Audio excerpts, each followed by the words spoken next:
My mother sent me over to St. John and Paul's school to help with the palms for Palm Sunday. My friend Joe was there.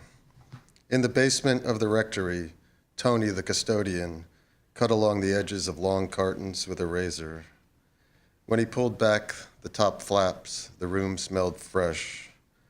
I'd never seen a real palm tree and was surprised to see that the leaves given out in church came from these big branches that looked like fans. Tony lifted them out and onto the table, then showed us how to peel the single leaves off the thick stem running down the center and gather them back into the empty box. As I pulled them apart, my hands got sore from the sharp sides of the palms. I pictured the fancy crosses some people made out of the palm leaves. All my mom ever did was make a loop out of it by tying the ends together. She hung it over the crucifix in her bedroom. This is what they burn to make the ashes for Ash Wednesday, she once told us. I knew from catechism that when Jesus entered Jerusalem, the people laid palms in front of him for his donkey to walk on.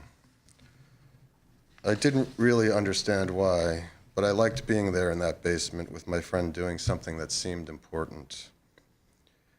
When we were done, we walked outside and stood on the playground a while, kicking the loose gravel and throwing pebbles at the basketball backboard. Later, on my way home, I ran into Tommy Callan. "You want to smoke a joint?" he asked. I'd smoked pot with Joe and some others a bunch of times, but nothing happened. I didn't understand what the big deal was. I never let on, just pretended I was high. Maybe we were all pretending. So we walked up to the small cemetery behind the convent. It was overgrown, dark, and kind of creepy. I'd never been there at night. Tommy cupped his hands and lit the joint, and we passed it back and forth. I kept looking at the back of the convent, worried Sister Marie Joanne might open a shade and see us.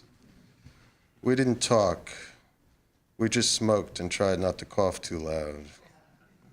When we were done, Tommy said, "I gotta go." Walking down the big hill on Cooper Lane, I felt different. On Weaver Street, the headlights of the cars were sparkling as they went past. They left trails of bright light. I could feel the cars too, the rush and pull of them as they drove past.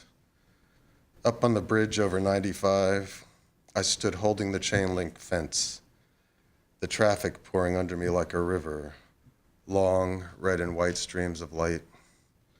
I could feel the heat and energy of those cars and trucks moving so fast, so close. I pumped my arm up and down like we had done for years on the way to school to get the semis to honk their air horns. When one did, I felt it blast up into my feet and go through me out the top of my head. When I got home, I sat out in the backyard for a long time. I felt so good I didn't know what to do. I felt happy. I put my hands over my face and smelled the palms. I saw Jesus on his donkey walking over palm branches, and then I saw big piles of palms burning. I felt the heavy thumb of the priest as he jammed it into my forehead, the dry taste of the host and how it stuck to the top of my mouth. "The body of Christ," I said out loud. "His body and blood," I thought, and I smiled.